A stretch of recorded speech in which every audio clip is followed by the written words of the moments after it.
Arrest అయ్యాడు. భారతదేశానికి తీసుకొచ్చారు. అండమాన్ నికోబార్ దీవుల్లో కూర్చోబెట్టారు.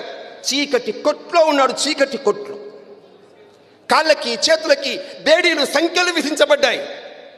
మీరు ఆలోచించండి ఎటువంటి దుర్భర పరిస్థితుల్లో ఉన్నాడు. పచ్చి కొబ్బరికాయ తీసుకొచ్చి ఆ పచ్చి కొబ్బరికాయ యొక్క పొట్టు తీయమంటున్నారు, పొచ్చు తీయమంటున్నారు, తీస్తున్నాడు. గానుగతో నూనె తీయమంటున్నారు, గానిగెద్దులా పొడుస్తున్నారు. మీకు తెలిసిన అతని చేతుకున్నటువంటి బేడీల్లో ఉండే శీల ఉందే, శీల మొల, ఆ మొలతో గోడల పైన దేశభక్తి గీతాలు రాస్తున్నాడు, సూక్తులు రాస్తున్నాడు, భారత్ మాతకి జయని రాస్తున్నాడు. మీరు ఆలోచించండి, దేశంలో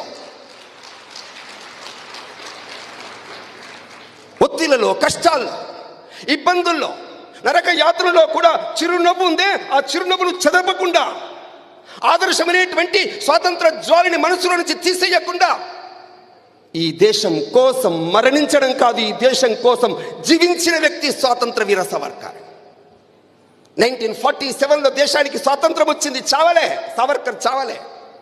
1947 తర్వాత ఈ దేశంలో మహారాష్ట్రలో రత్నగిరి జిల్లాలో ఒక దేవాలయం కట్టాడు.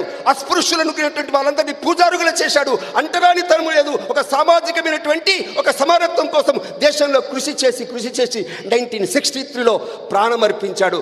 సావర్కర్ ఈ దేశానికి మనందరికీ ఆదర్శం.